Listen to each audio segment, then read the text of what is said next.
యేసుక్రీస్తునామమున మీ అందరికి కూడా వందనాలండి. అందరికి వందనాలు. కొంచెం ఖాళీగా ఉంది, ఈ ఖాళీ కొంచెం పూర్తిగా బాగుంటుంది.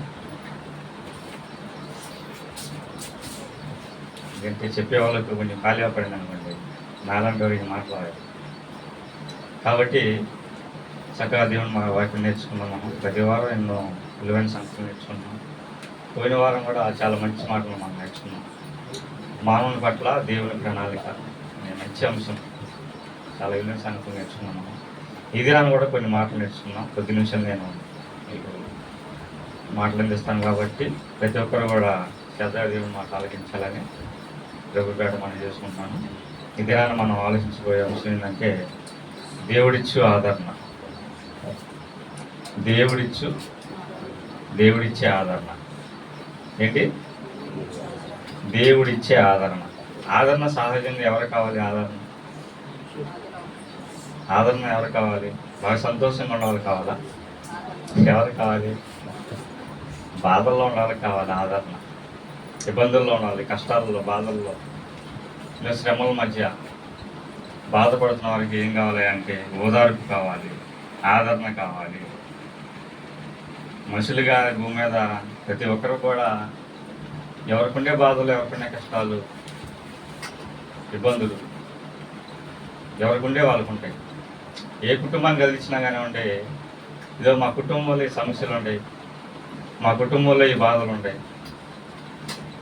ఎవరికి చెప్పుకోలేని సమస్యలు, ఎవరు చెప్పుకుంటే ఏమనుకుంటారో ఒక ఆలోచన. ఇన్ని ఇబ్బందుల మధ్య కొంతమంది నలిగిపోతూ ఉంటారు, కొంతమంది ఇబ్బంది పడుతూ ఉంటారు,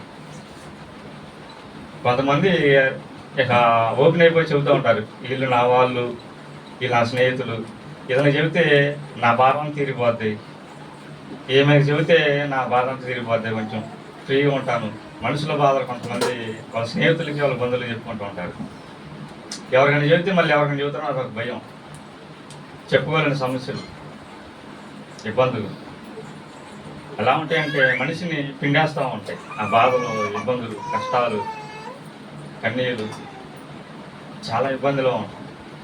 కాబట్టి మనుషులుగా మనం ఏంటంటే కొంతమంది సలహాలు ఇచ్చినట్టు ఇస్తూ ఉంటారు, కానీ ఈ సమస్యను తీసుకుపోయి 10 మందికి చెప్పే అవకాశాలు ఉంటాయి. కొంతమంది మన కుటుంబం సమస్యలు మన అనుకున్న వాళ్ళు చెప్పుకుంటే వాళ్ళు ఏం చేస్తారంటే మన ముందు బాగానే ఉంటుంటారు, కానీ అలా స్ప్రెడ్ చేస్తూ ఉంటారు.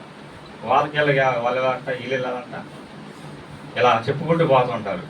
ఆదరణ ఇవ్వాల్సిన మనుషులు ఏమవుతున్నారంటే ఆదరణ ఇవ్వకపోగా ఇదిగో ఏలు పెట్టి చీపించేటట్టు, బాధలో కొంచెం బాధల్లో కృంగదీసేటట్టు అలా తయారైపోయే మనుషులు.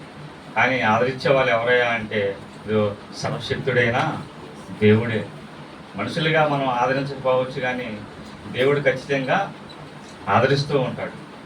కాబట్టి ఎవరిని కదిలించినా కానీ ఇదిగో నా జీవితంలో ఈ సమస్య ఉంది, నా జీవితంలో ఈ బాధలు ఉన్నాయి, ఇంత బాధలు, ఇంత ఇబ్బందులు నేను నడుస్తున్నాను.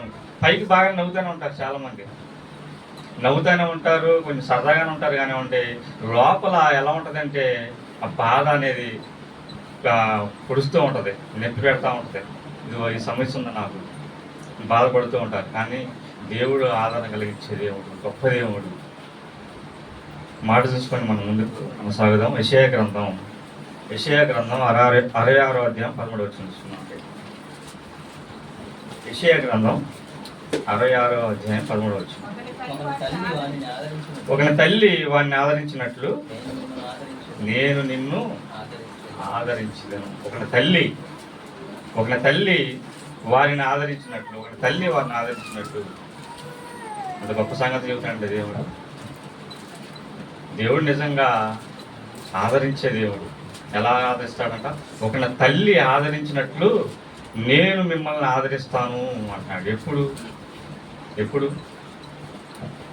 తల్లి ఎలాంటి సమయంలో ఆదరించిందండి?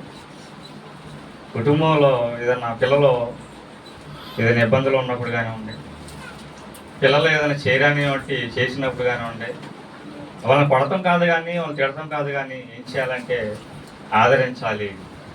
నా పిల్లలు ఇది ఈ రకంగా ఇబ్బందుల్లో ఉన్నారు, కష్టాల్లో ఉన్నారు. తల్లి అంతగా ఆదరిస్తూ ఉండిద్ది, బతిలాడుతుండిద్ది. తినలేదనుకోండి, ఏదన్నా పిల్లలు ఏదన్నా సమస్యలో ఉండి ఒకసారి ఏం చేస్తారంటే పిల్లలు అన్నం తినరాదు. అదే పని ఆలోచిస్తూ ఉంటారు. ఆలోచించినప్పుడు తల్లి ఏం చేసిందంటే దాన్ని గ్రహిస్తూ ఉంటుంది. వారిని గ్రహిస్తూ ఉండి ఇదిగో వాళ్ళకి అన్నం పెడతా కానివ్వండి, వాళ్ళని ఓదార్స్తూ ఉంటారు తల్లి. కొంతమంది తండ్రులు కోపిస్తులు ఉంటారు, కొంతమంది తండ్రులు తండ్రులు కూడా ఆదరిస్తూ ఉంటారు, కానీ తల్లి ప్రేమ చాలా గొప్పది, తల్లి ప్రేమ చాలా ఉన్నతమైనది. తల్లి ఎలా ఆదరిస్తూ ఉంటుందంటే పిల్లల్ని, వాళ్ళు ఏ తప్పులు చేసినా కానివ్వండి, ఎలాంటి సమస్యలు ఉన్నా కానివ్వండి, ఈ లోకంలో తల్లులు ఆదరిస్తూ ఉంటారు. అలాగే దేవుడు ఏమంటున్నాడంటే, ఒకరిని తల్లి ఆదరించినట్లు నేను మిమ్మల్ని ఆదరిస్తాను. ఎలాంటి సమస్యలు ఉన్నా కానీ, ఎలాంటి ఇబ్బందుల్లో ఉన్నా కానీ, ఎవరికి చెప్పుకోలేని సమస్యలు ఉన్నా కానీ ఎలా ఆదరిస్తానంటే, ఒకరిని తల్లి ఆదరించినట్లు నేను మిమ్మల్ని ఆదరిస్తానయ్యా. ఆదరిస్తాడు నిజంగా దేవుడు అండి, నిజంగా ఆదరించేవాడు దేవుడు, గొప్ప దేవుడు, మనం నమ్ముకున్న దేవుడు, సర్వశక్తిమంతుడు. నిన్ను కాపాడువాడు పున్నపడు నిద్రపోవడం అంటున్నాడు. మనం నిద్రపోతాం కానీ కునుకు తీస్తాం కానీ ఆయన మటుకి కునికేవాడు కాదు, నిద్రపోయేవాడు కాదు. ఇదిగో ఎంతమంది కోట్ల మంది ప్రజలండి ఆయన పిల్లలు, భూమి మీద కోట్ల మంది పిల్లలు, ఒక్కొక్కరికి ఒక సమస్య, ఒక్కొక్కరు ఇబ్బందులు. ఏ కుటుంబాలు ఎలాంటి సమస్యలు ఉన్నాయి, మనం ఇంతమంది ప్రార్థన చేస్తాం, ఒక్కొక్కరు ఒక సమస్య ప్రార్థన చేస్తాం. మరి ఏంటి తీర్చాలి ఆయన? నిద్రపోదు ఎట్టాగా? నిద్రపోడు. ఎన్ని సమస్యలు, కోట్ల మంది ప్రజలు ఇదిగో ఈ దినాన ప్రార్థన చేస్తున్నారు. అయ్యా నా కుటుంబంలో ఈ సమస్య ఉందయ్యా, నాకు ఈ ఇబ్బందులు ఉన్నాయా, నాకు ఈ బాధలు ఉన్నాయ్యా.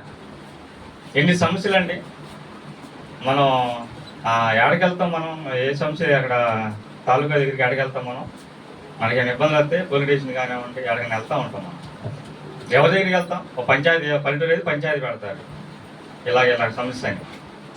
కానీ కోట్ల ప్రజలు ఇదిగో ఈ దినాన ఏపీ మనకు తెలియదు కానండి, ఉదయకాల సమయంలో 5 నుంచి 4 3 లేచి ప్రార్థన చేసే వాళ్ళు ఉన్నారు.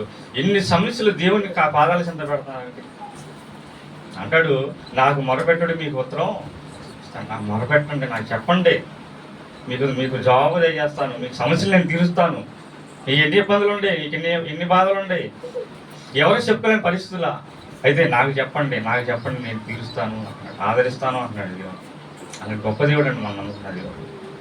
నిజంగా అండి, మనుషులు ఎలా ఉంటారంటే మనకి అన్ని బాగున్నప్పుడు బాగానే ఉంటారు, మనకి ఏమైనా డబ్బు ఉన్నప్పుడు కానివ్వండి, మనకి ఏదైనా కలిసి వస్తున్నప్పుడు కానివ్వండి, దూర బంధువులు కూడా వస్తారు మనం గుర్తు చేసుకొని. అదే మన స్థితిగతులు మారిపోయినామనుకోండి, మన పరిస్థితి బాగాలేదనుకోండి, ఎలా ఉంటారంటే ఇక మన దూరం అయిపోతుంది. ఫోన్ చేసిన ఫోన్ ఎత్తారు వాళ్ళు. ఇక ఫోన్ చేసామనుకోండి, ఇక్కడ పక్కన ఉన్నా కానీ నేను ఎక్కడో వేరే ఊళ్ళోనే ఉంటారు. ఏమైనా అడుగుతాడేమో, డబ్బులు అడుగుతాడేమో, లేకపోతే ఏమైనా అడుగుతాడేమో అని చెప్పి వాళ్ళ భయం. అదే డబ్బు ఉంటే మన బాగుంటే, మన పరిస్థితి బాగుంటే బంధువులు కావాలనుకున్నా బంధువులు అవుతారు, ఇక మనం విడిచిపెట్టారు అనమాట మన పరిస్థితులు బాగుంటే. అది మన పరిస్థితులు క్షీణించిపోయినా కానీ, మన కుటుంబం ఏదో అట్టడుగులు పోయినా కానీ, ఆర్థిక సమస్యకి దెబ్బతిన్నా కానివ్వండి, ఎలా ఉంటుందంటే పరిస్థితి, ఎవరిని మనం ఆదరించరు, ఎవరిని మనం పట్టించుకోరు. ఒక కుటుంబంలో 3 ఆడపిల్లలు మగపిల్లడు ఉన్నాడు.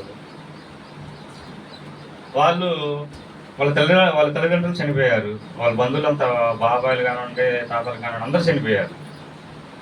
అలా చనిపోతూ వాళ్ళ తల్లిదండ్రులు కూడా చనిపోయారు. అయితే 3 మేనమామలు ఉన్నారు. వాళ్ళకి కనీసం ఎవరు కూడా దగ్గర చుట్టాలు కూడా ఉన్నారు, కనీసం ఎవరు కూడా వాళ్ళు పట్టించుకున్న పరిస్థితిలో లేరు. ఎందుకంటే ఏడ భారం అయిపోతారా వీళ్ళని. నిజమండి, కొన్ని కుటుంబాలు ఎలా ఉంటాయంటే వాళ్ళ పరిస్థితి బాగానప్పుడు వాళ్ళు ఎక్కడ మాకు భారం అయిపోతారని చెప్పి కొంతమంది బంధువులు మనం పట్టించుకోరు, దూరం అయిపోతుంటారు, ఆదరించరు. ఇదో వాళ్ళు ఇబ్బందులు ఉన్నారు, కష్టాల్లో ఉన్నారు, వాళ్ళని వెళ్ళి ఆదరిద్దామని, వాళ్ళని పలకరిద్దామని అని చెప్పి అనుకోరు. అందుకే దేవుడు ఏమంటాడంటే, ఒకరిని తల్లిని ఆదరించినట్లు నేను మిమ్మల్ని ఆదరిస్తాను, నేను మిమ్మల్ని బలపరుస్తాను, మిమ్మల్ని ఓదారుస్తాను అన్నాడు దేవుడు. ఈ ఉదయకాల సమయంలో దేవుడు మీతోనూ సూటిగా మాట్లాడుతున్నాడు. మీకేమైనా సమస్యల, ఇబ్బందుల, ప్రతి పరిస్థితిని కూడా మనకి ఎన్నో ఇబ్బందులు ఉంటాం కాబట్టి మనం ఏం చేయాలంటే, మొదటిగా దేవుని ఎదుట అడిగేవారిలా ఉండాలి. దేవుడిని అడిగేవాళ్ళం, దేవుడికి మొరపెట్టాలి మనం. ఎన్నో సమస్యలు ఉన్నాయి, ప్రతి ఒక్కరికి ఏదో సమస్య. ఇక్కడ ఉన్న వాళ్ళకి ఏ సమస్యలు లేవా? ఉండే, ప్రతి ఒక్కరికి ఒక సమస్యలు ఉంటాయి. కాబట్టి ఏం చేయాలంటే మనం ఆదరించేవాడు దేవుడు కనుక దేవుడు పాదాలు పట్టుకొని మనం ఆడాలి, భజనలు ఆడాలి. తండ్రి నాకు ఈ సమస్య ఉందా, నాకు ఇబ్బంది అయ్యా, ఇబ్బంది ఉంది తండ్రి, ఈ ఇబ్బంది నుంచి నన్ను ఇడిపించా, ఈ సమస్య నుంచి నన్ను కాపాడుతండి అని చెప్పి ప్రతి ఒక్కరు కూడా ఏం చేయాలంటే ఆయన భజనలు ఆడుకోవాలి. కొరింథీయులకు రాసిన రెండో కొరింథీయులకు రాసిన పత్రిక 1వ అధ్యాయం 3వ వచనం చూస్తున్నాం అండి. కొరింథీయులకు రాసిన 2 కొరింథీయులకు రాసిన పత్రిక 1వ అధ్యాయం 3వ వచనం. కనికరం చూపు తండ్రి సమస్తమైన ఆదరణను అనుగ్రహించి దేవుడు. ఇక్కడ ఆగిపోదాం. ఏమంటాడంట? కనికరం చూపు తండ్రి, కనికరం చూపేవాడు దేవుడు, కనికరించేవాడు, జాలిపడేవాడు, కనికరం చూపేవాడు మన పట్ల దేవుడు. మనం ఎలాంటి తప్పులు చేస్తున్నా, మనం ఎలాగా బ్రతుకుతున్నా కానీ మన పట్ల ఎలా ఉన్నాడంటే దేవుడు కనికరం చూపుతున్నాడు. ఆయన్ని గుర్తెరక్క మనకిష్టం వచ్చి మనం బ్రతుకుతున్నప్పటికీ ఇదో మన అయితే ఏమంటామంటే చీపో అంటాం, మనం పో ఎదో అంటాం, లేకపోతే స్త్రీ అయితే స్త్రీలాగా ఎలాగో మాట్లాడతాం, వాళ్ళని అసహించుకుంటాం. మనం వాళ్ళు చేసే పనులు కానివ్వండి, వాళ్ళు చేసే కార్యక్రమాలు కానివ్వండి, మనుషులుగా మనం ఎలా ఉంటామంటే వాళ్ళని అసహించుకుంటాం మనం. అయితే దేవుడు ఎలా ఉంటున్నాడు? కనికరం చూపుతున్నాడు, జాలి చూపుతున్నాడు మన పట్ల. ఆయన జాలి చూపుతున్నాడు. ఎంత వరస్ట్గా జీవితున్నా కానీ మన జీవితాలు బాగపోయినప్పటికీ ఎలా ఉంటాడంటే ఆయన కనికరం చూపిస్తున్నాడు, జాలి చూపిస్తున్నాడు, సమస్తమైన ఆదరణను అనుగ్రహిస్తున్నాడు. సమస్తమైన ఆదరణ, ఎలాంటి పరిస్థితుల్లో ఉన్నా కానీ, ఎలాంటి ఇబ్బందుల్లో కానివ్వండి, సమస్తమైన ఆదరణ అనుగ్రహిస్తున్నాడంట మనకి. చూసారా మనుషుల పట్ల దేవుడు ఎంత ప్రేమ కలిగి ఉన్నాడు, మనుషుల పట్ల దేవుడు ఎంత ఆలోచన కలిగి ఉన్నాడు. ఇదిగో నా పిల్లలు బాధపడుతున్నారు, నా పిల్లలు ఇబ్బందులు పడుతున్నారు, ఈ భూమి మీద ఎన్ని కష్టాలు పడుతున్నారు, ఎవరు చెప్పుకోలేని బాధలు. ఒక సమయంలో కుటుంబంలో జరగదు, తినటానికి ఉండదు. ఒకసారి తినటానికి ఉండదు. కొన్ని కుటుంబాలు ఎలా ఉంటాయంటే ఎవరు చెప్పుకోలేరు. కొన్ని కుటుంబాల్లో ఈ దినాన్ని కూడా, ఈ రోజుల్లో కూడా ఎలా ఉండాలంటే తినటానికి కూడా జరగదు. మన ఒక సేవకుడు అన్ని సమస్తం వదిలేసి ఆయన పరిచర్యకు వచ్చాడంట, ఉన్నతమైన ఉద్యోగం వదిలేసి వచ్చాడంట. అయితే వాళ్ళ పరిస్థితి బాగాక తింటాను కూడా జరగక కనీసం 4-5 రోజులు మంచినీళ్ళు కాసుకొని ఒట్టి నీళ్ళు తాగుతున్నారంట. ఇద్దరు భార్య వాళ్ళు ఒట్టి నీళ్ళే తాగుతున్నారంట. వాళ్ళు సహోదరుడికి చెప్పినప్పుడు నాకు మళ్ళీ బాధ అనిపించింది. ఉన్నతన ఉద్యోగం వేల జీతం వచ్చింది, 1000 జీతాలు వస్తాయి. ఆ ఉద్యోగం మానేసి ఇదిగో పరిచర్యకు వచ్చినప్పుడు ఎలా ఉందంటే అసలు పరిస్థితి, ఆదరించేవారు లేరు, అసలు అద్దె కట్టుకోవడానికి లేదని పరిస్థితి. మంచినీళ్ళు కాసుకొని ఒట్టి నీళ్ళు తాగుతున్నట్టు వారం నుంచి. వాళ్ళ ఆరోగ్యం క్షీణించిపోయింది, నీరసం అయిపోయారు, జ్వరం వచ్చేసింది, వాళ్ళ పరిస్థితి బాగాలేదు, ఎవరు పట్టించుకున్న లేరు. సహోదరుడికి ఫోన్ చేసి అన్న ఇలా పరిస్థితి, మీ సంఘం తరపున ఏమన్నా సహాయం చేస్తారన్నప్పుడు విన్నప్పుడు నాకు చాలా బాధ అనిపించి పాస్టర్ గారు చెప్పినప్పుడు తలోగా ఉన్నంత వరకు సహాయం చేయగలిగాము. అలాగా కొంతమందిని కలిసినప్పుడు వాళ్ళు కూడా సహాయం చేశారు. ఇలాగా ఎలా ఉంటుందంటే ఒక పరిస్థితి మరీ దారుణంగా ఉంటుంది. కానీ దేవుడైతే ఆదరిస్తూ ఉంటాడు, ఎవరొకరి ద్వారా సహాయం చేయగలుగుతాడు, సహాయం చేస్తాడు కూడా దేవుడు. ఏమంటాడంటే ఇక్కడ కనికరం చూపు తండ్రి సమస్తమైన ఆదరణ అనుగ్రహించి దేవుడు మన ప్రభు అయిన యేసుక్రీస్తు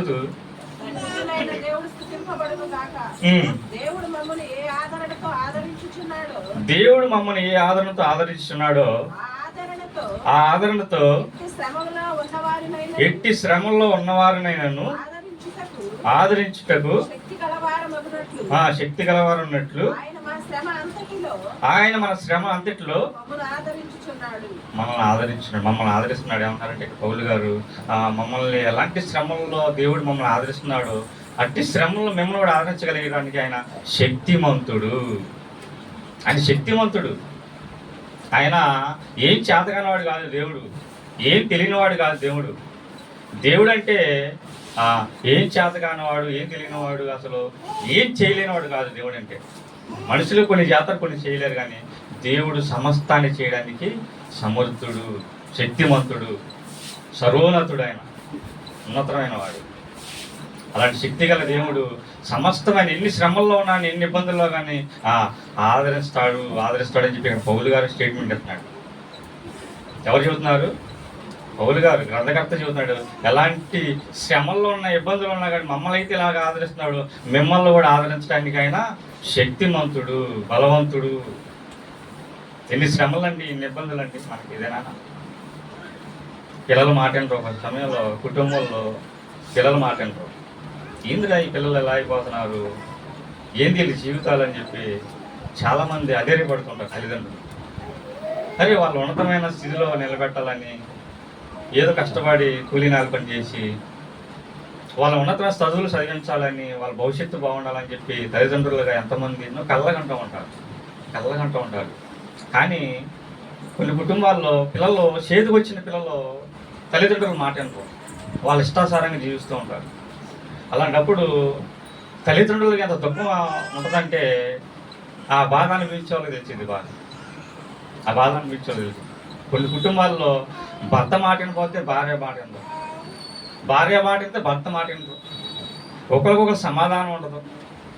ఏమండి, ఈ భూమి మీద దేవుడు ఏమనుకుంటాడంటే అసలు ఆయన ప్రణాళిక ఏంటంటే భూమి మీద అనేక మంది పిల్లలు నాకు కావాలి, అనేక మంది పిల్లలు కుటుంబాలుగా ఉండాలి, అనేక మంది పిల్లలు కావాలి, నన్ను ఆదరించాలి, నన్ను గణపరచాలి, ఈ భూమంతా నిండాలని చెప్పి ఒక ప్రణాళికతో ఇదో వివాహమైన బంధాన్ని ఏర్పరిచాడు దేవుడు. వివాహమైన బంధాన్ని ఏర్పరిచి మన ద్వారాగా పిల్లల్ని కావాలని చెప్పి కోరుకుంటున్నాడు. ఈ కుటుంబాలన్నీ కూడా పరిశుద్ధంగా జీవించాలి, నా దగ్గర ఉండాలని చెప్పి దేవుడు ఎన్నో కావాలని అంటున్నాడండి. దేవుడు తండ్రి అయిన దేవుడు. నిజంగా తండ్రి మనసు మనం ఆలోచించట్లేదు, తండ్రి హృదయాన్ని మనం ఆలోచించట్లేదు. ఆయన ప్రణాళిక ఏందో, ఆయన ఆలోచన ఏందో మనకు అర్థం కావట్లేదు కాబట్టి మనం వ్యర్థంగా జీవిస్తున్నాం ఈ లోకంలో. నా ఇష్టం ఎవరు చెప్పేవాళ్ళు ఉన్నారు, నా జీవితం అని మనం ఒక అదే దారిలో అదే గోల్లో ఉంటున్నాం. కానీ దేవుడు అనేవాడు ఒకడు ఉన్నాడు, మనం నడిపిస్తున్నాడు, ఆయన శక్తిమంతుడు. ఏమండి, కరోనా టైంలో ఆక్సిజన్ అందరికి ఎంతమంది చనిపోయారు? చాలామంది చనిపోయారు ఆక్సిజన్. మనం పుట్టిన కాంచి ఇప్పుడు వరకు ఉచితంగా గాలిస్తున్నాడు. గట్టిగా ముక్కు మూస్తున్నట్టు ఉంటాం మనం. అది మన కెపాసిటీ. దేవుడు ఉచితంగా గాలినిస్తున్నాడు, ఉచితంగా ఆహారాన్ని ఇస్తున్నాడు. భూమి మలిపించిన కాక పండించిన కాకంటే భూమి మలిపిస్తూనే ఉంది. ఇప్పుడు అనేకమైన ఫలాలు ఇస్తున్నాయి మనకి. ఇన్ని కాయలండి దేవుడు, ఇన్ని కూరగాయలు, ఇన్ని తింటానికి ఫ్రూట్స్, మనకి ఇన్ని రకరకాల కాయలు ఇచ్చాడు దేవుడు. భూమిని నువ్వు మలిపించొద్దు అని ఒక ఆజ్ఞ ఇచ్చాడు అనుకోండి, నువ్వు ఎన్ని ఎరువులు వేసినా, ఎన్ని మందులు పెట్టిన ఒక కాయ కూడా పంటదో, పంట పండదు, చచ్చిపోతాం మనం తిండిలేక. ఆయన చెప్పిన మాటకి భూమి ఇప్పుడు కూడా లోబడుతుంది. కానీ మనుషులు లోబడుతున్నారా? లోబడతలేదు. ఆయన సర్వశక్తిమంతుడు, మహోన్నతుడు. ఆయన చెప్పిన మాటకి ప్రకృతి మాట ఉంటుంది. మనుషులుగా మనం ఏం చేస్తామంటే మాట వినలేక మనకిష్టం వచ్చినట్టు మనం బతుకుతున్నాం, మనకిష్టం వచ్చినట్టు మనం జీవిస్తున్నాం. ఏమంటున్నాడంటే మమ్మల్ని ఎలా ఆదరిస్తున్నాడు దేవుడు, అలాగే మిమ్మల్ని కూడా ఆదరిస్తాడు. అక్కడ కొరింథీలో ఉన్న సంఘాన్ని చెప్పుకుంటూ పౌలు గారు చెప్తున్నాడు ఏంటంటే మమ్మల్ని ఎలా ఆదరించాడు దేవుడు, మిమ్మల్ని కూడా అలాగే ఆదరిస్తాడు. ఆదరించడానికి, మీరు ఎలాంటి శ్రమలో ఉన్న, ఇబ్బందులు ఉన్నా మిమ్మల్ని ఆదరించడానికి అతి శక్తిమంతుడు దేవుడు. మీరు ఎలాంటి సమస్యలు ఉండవు నాకు తెలియదు. పౌలు గారు ఏమంటున్నాడంటే మీరు ఎలాంటి సమస్యలు ఉన్నారు, ఎలాంటి ఇబ్బందులు ఉన్నారు నాకు తెలియదు, కానీ మమ్మల్ని ఎలా ఆదరించాడు, మిమ్మల్ని కూడా దేవుడు ఆదరిస్తాడు, బలపరుస్తాడు. ఎలాంటి శ్రమలో ఉండారు, ఆ శ్రమ నుంచి మీరు తొలగిపోతాయి, ఆ శ్రమ నుంచి మిమ్మల్ని నేను తప్పిస్తాడు దేవుడు అని చెప్పుకుంటూ చాలా మంచి మాట్లాడు పౌలు గారు చెబుతున్నారు. అయితే క్రైస్తవులుగా మనం క్రీస్తులోకి వచ్చిన తర్వాత మనకు శ్రమలు ఉండవా? శ్రమలు ఉంటాయి ప్రతి ఒక్కరు కూడా. అదే నేను దేవుడు నమ్ముకున్నాను, నాకు ఏ శ్రమలు ఉండవు, నాకు ఏ ఇబ్బందులు ఉండవు అంటే నిజంగా వాళ్ళు క్రైస్తవులు కాదని మనం చెప్పుకోవాలి. ఎందుకంటే క్రైస్తవులు వచ్చిన తర్వాత ఎన్నో శ్రమలు, ఎన్నో ఇబ్బందులు, ఇంకా డబుల్ అవుతుంది నాకు తెలిసిన వారికి. అపవాది మన సైలెంట్గా ఉంటాడేంది, వాడు సైలెంట్గా ఉంటాడా? ఎవరైతే దేవుడిలో ఉన్నతంగా అడుగులు వేస్తారో, దేవుడి కొరకు రోషంగా జీవించాలని, దేవుడి కొరకు అడుగులు వేయాలని ఎంత తపన పడుతూ ఉంటారో వాళ్ళ మీద అపవాది దాడి చేస్తూ ఉంటాడు. అది గమనించాలి. క్రైస్తవులుగా ఏదో క్రైస్తవం అంటే ఏదో ముళ్ళబాట కాదు కానీ పూలబాట కాదు కానీ అంటే ముళ్ళబాట క్రైస్తవం అంటే. క్షమించాలి, కొన్ని తప్పులు వాళ్ళు ఉంటే అర్థం చేసుకోవాలి. క్రైస్తవం అంటే ఏదో పూలబాట కాదు, ముళ్ళబాట. శ్రమలు, ఇబ్బందులు, ఎవరికి ఉండే శ్రమలో ఇందా చెప్పలా సేవకుడికి తింటానికి కూడా లేదంట, మంచిలు దాకా బ్రతుకుతున్నాడు. అలాంటి పరిస్థితుల్లో మనకి ఎవరు ఆదరిస్తారు అంటే దేవుడు వచ్చి భక్తుడా నీకేం కావాలని అనడు ఆయన. ఎవరొకరి ద్వారాగా సహాయం చేస్తాడు, ఆదరిస్తాడు, ఎవరొకరు పంపిస్తాడు మన వద్దకి. అయినా కానీ ఏం లేకపోయినా కానీ మనకు ఆదరణ ఏందయ్యా, నిరీక్షణ ఏందయ్యా అంటే ఇదిగో మనకి ఇచ్చినటువంటి గ్రంథమే. ఈ గ్రంథమే రుజువేందంటారా? రోమపత్రిక, రోమిలి రాసిన పత్రిక 15వ అధ్యాయం, రోమిలి రాసిన పత్రిక 15వ అధ్యాయం 4వ వచనం చూద్దామండి. రోమిలికి రాసిన పత్రిక. ఏలయనగా ఓర్పు వలనను ఏంటిది 15వ అధ్యాయం 4వ వచనం చదువుతుంది. చదువు మరొకసారి. ఏలయనగా ఓర్పు వలనను ఏలయనగా ఓర్పు వలనను లేఖనము వలనను ఆదరణను మనకు నిరీక్షణ కలుగుటికై పూర్వమందు రాయబడిన అన్నియు మనకు బోధ కలుగు నిమిత్తం రాయబడి ఉన్నాయి. ఏమంటాడంటే ఈ లేఖనం వలన ఏముందంటే ఆదరణ ఉంది. ఈ లేఖనం వలన ఏంటంటే ఆదరణ ఉంది. ఎన్నో ఆదరించి మాట్లాడండి ఈ గ్రంథంలో. ఇది పిచ్చి గ్రంథం కాదు, ఇది ఏది మత గ్రంథం కాదు, ఇది మనుషుల జీవితాలు మార్చే గ్రంథం. ఇది మనసు పెట్టి చదివితే కానీ అర్థమైంది ఈ గ్రంథం. ఏదో తప్పులు ఎత్తగాలని చెప్పి ఎతికేమనుకోండి, నీకు తప్పులుగానే పడతాయి. ఇది అంటారు పచ్చి కావాలని వాడికి మొత్తం పచ్చగా పడుతున్నట్టు ఏదో తప్పులు ఎదుగుదామని ఎతికారనుకోండి, ఆ ఇల్లు రాయిచ్చాడు దేవుడు. ఆ సందర్భాలు ఏందో అది తెలుసుకోవాలి ముందు. కాబట్టి ఈ గ్రంథంలో ఏముంది అంటే ఈ లేఖనములందు మనకు ఆదరణ ఉంది, ఆదరించే మాటలు ఉన్నాయి, మనం బలపరిచే మాటలు ఉంది. ఈ జీవ గ్రంథం ఏమండి, ఈ గ్రంథాన్ని కానీ చదువుకుంటేనండి మన జీవితాలు మారుతాయి, మన బ్రతుకులు మారుతాయి. ఆదరిస్తాడు దేవుడు లేఖనముల వలన. ఈ లేఖనముల ఆదరణ ఉంది, నిరీక్షణ ఉంది, అది శక్తి గలది కండి. ఈ గ్రంథం మన చేతులకు రావడానికి ఎంతోమంది ప్రాణాలు వాళ్ళు ప్రాణత్యాగం చేశారండి. ఈ గ్రంథం ఏదో 200-300 వస్తుందని చెప్పి మనం ఆదరణ చదువుకొని తీసుకెళ్ళి పక్కన పడేస్తాం కాదు. కానీ ఏమండి ఇదిగో లేఖనముల వలన మనకు ఆదరణ ఉంది, ఆదరించే మాటలు ఉన్నాయి. ఈ మాటలుగా మనం చదువుకున్నాం అనుకోండి, మనం ఎలాంటి ఇబ్బందుల్లో కష్టాలు ఉన్నా కానీ ఇదిగో తేరిపోతుంటుంది, మనకి ధైర్యం వస్తూ ఉంటుంది ఈ మాటలే మనం చదువుకుంటే. ఏమంట ఆదరణ ఉంది, లేఖనం వల్ల ఆదరణ ఉంది. కొరింథీయులకు రాసిన 2వ పత్రిక 7వ అధ్యాయం 6వ వచనం చూస్తున్నామండి. కొరింథీయులకు రాసిన 2వ పత్రిక 7వ అధ్యాయం 6వ వచనం. అయినను దీనులను ఆదరించు దేవుడు మమ్మల్ని ఆదరించును.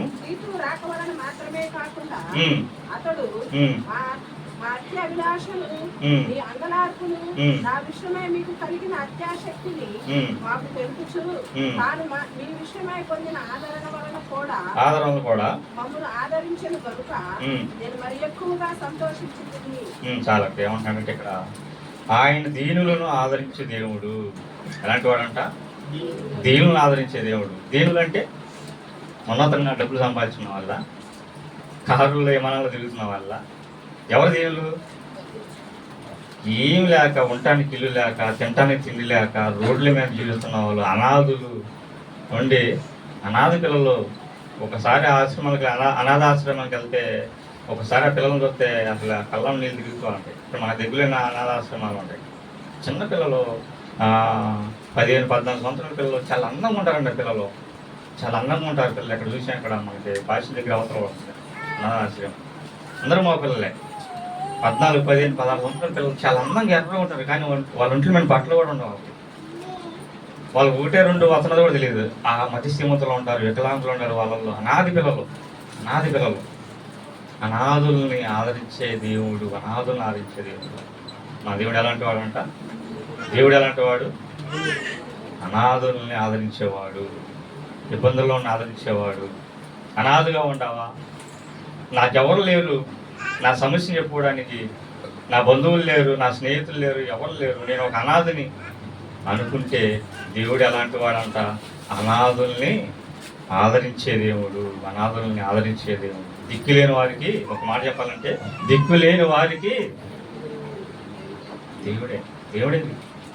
అందుకే అనాథలను ఆదరించే దేవుడు, నీ శ్రమల్లో, ఇబ్బందుల్లో, కష్టాల్లో ఆదరించగలిగిన దేవుడు. ఇంకా ఏమంటున్నాడంటే యోహాను రాసిన సువార్త 14:15 చూస్తున్నాం అండి. టైం పోతున్నట్టుంది. 14:15 టకటగా చెప్పేసి ముగించేస్తాం. యోహాను సువార్త 14:15.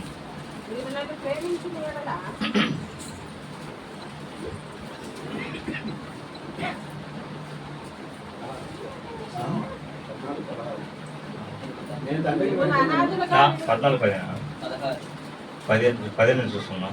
మీరు నన్ను ప్రేమించిన ఎడల నా ఆజ్ఞలు గైకొందురు, నేను తండ్రిని వేడుకొందును,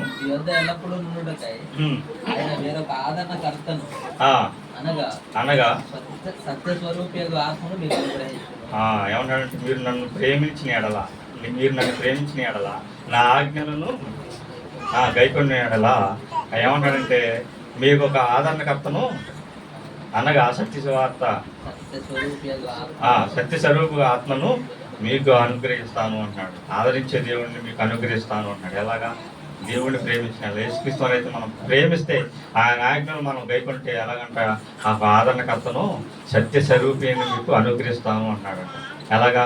మనం ఇంతవరకు చేసిన కార్యక్రమాలను, పనులను విడిచిపెట్టి మన మనసు మార్చుకొని ఇదిగో యేసుక్రీస్తు రక్తంలో కడగబడి ఇదిగో ఆయన చెప్పిన మాటలు మనం గైకుంటే ఖచ్చితంగా ఒక ఆదరణకర్తను సత్య స్వరూపైన ఆత్మ మనలోకి అనుగ్రహిస్తాడు అంటున్నాడు. సత్య స్వరూపి ఆత్మ మనలోకి అనుగ్రహిస్తాడు, మనలోకి పంపుతాడు.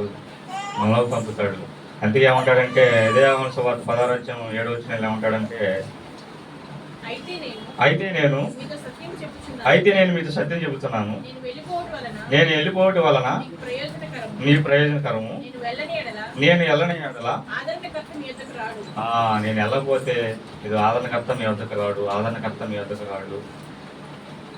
అని సత్యం వాస్తవం నేను చెబుతున్నాను, నేను నిజం చెబుతున్నానయ్యా. నేను వెళ్ళకపోతే ఇది ఆదరణకర్త మీ వద్దకు రాడు, నేను వెళ్ళిపోతేనే మీ ప్రయోజనం అన్నాడు ఆయన.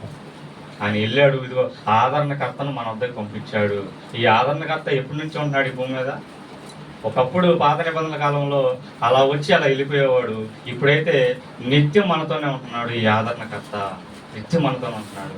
ఇదిగో 2000 సంవత్సరాల నుంచి ఇప్పుడు కూడా ఈ ఆదరణకర్త ఈ భూమి మీద ఉంటున్నాడు. మనల్ని ఆదరిస్తున్నాడు, మనల్ని బలపరుస్తున్నాడు, మనల్ని ఓదారుస్తున్నాడు.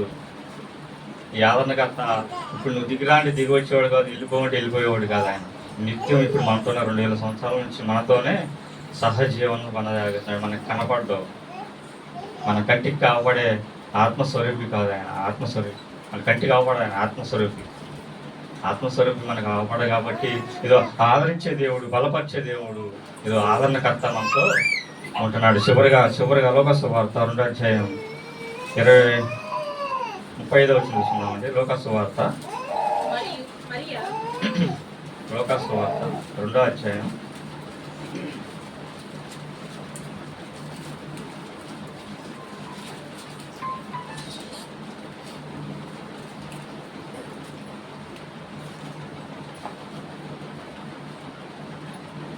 25 వచ్చినట్టుంది. 25 వచ్చి యెరూషలేము నందు సిమెయోను ఒక మనుషుడు నేను, అతను నీతిమంతుడును భక్తిపరుడైన ఉండి ఇశ్రాయేలు యొక్క ఆదరణ కొరకు కనిపెట్టువాడు.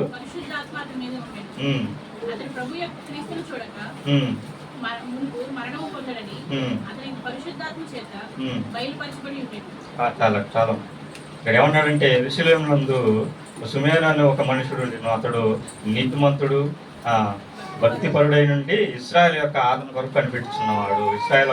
కొరకు కనిపెట్టుచున్నాడు. మనం ఎలా ఉండాలంటే ఈ దినాన ఇదిగో మన ఎదుట ఉన్న వాళ్ళు మనం ఎంతోమంది మన కళ్ళ ఎదుట ఇబ్బందుల్లో ఉంటారు, కష్టాల్లో ఉంటారు. కాబట్టి మనం ఎలా ఉండాలంటే వాళ్ళ ఆదరణ కొరకు మనం కనిపెట్టే వాళ్ళ ఉండాలి. వాళ్ళని ఆదరించేటట్టు ఉండాలి, కానీ వాళ్ళని చేదరించుకునేటట్టు ఉండకూడదు. వీళ్ళ బతుకులు బాగాలేదు, మనమైతే మన భక్తి వరులు, మన దేవుడి సన్నిధికి వెళ్తున్నాం, మన జీవితాలు బాగుంటాయి, నేను పరిశుద్ధుడిని, వాళ్ళ నీతిమంతులు కాదు అని చెప్పి వాళ్ళని అసహించుకోవడం కాదు. ఎలా ఉండాలంటే మనం ఆదరించాలి, వాళ్ళని మనం కనికరించాలి, ఆయన అయితే సిమోన్ గారు అయితే ఎలాగ ఆదరణ కొరకు కనిపెట్టుచున్నాడు, మనం కూడా మన వాళ్ళ కొరకు మనం ఎలా ఉండాలంటే ఆదరణ కలిగే వాళ్ళలా ఉండాలి, కనిపెట్టే వాళ్ళలా ఉండాలి. వాళ్ళు ఎలాంటి ఇబ్బందులు ఉన్నా కానీ వాళ్ళ పరామర్శించాలి, ఆ కుటుంబాల దగ్గరికి వెళ్ళి ఓదార్చాలి, బలమైన మాటలు చెప్పాలి, దేవుడి మాటలు చెప్పి ఇదిగో దేవుని సన్నిధికి మనం వాళ్ళు నడిపించే వారిలా ఉండాలి. ప్రతి ఒక్కరిని ఆదరించాలి. మనం ఏదో మన కుటుంబం మనం బాగుంటాం, మనమే పరలోకానికి వెళ్తాం, మనం వెళ్తే సార్లే అనుకోకూడదు. మరి మనతో పాటు మన వాళ్ళందరూ రావాలిగా. కాబట్టి మనం ఏం చేయాలంటే వాళ్ళని ఆదరించాలి, వాళ్ళని బలపరచాలి, వాళ్ళ శక్తితో దేవుడి మాటలు వాళ్ళకి బోధించి ఇదిగో వాళ్ళని దేవుడి సన్నిధికి నడిపించే వాళ్ళలాగా మనం ఉండాలి. కాబట్టి ప్రతి ఒక్కరం కూడా అటు రీతిగా ఉంటారని నమ్ముతూ నేను మాటలు ముగిస్తున్నాను. చిన్న ప్రార్థన చేసుకున్నాం.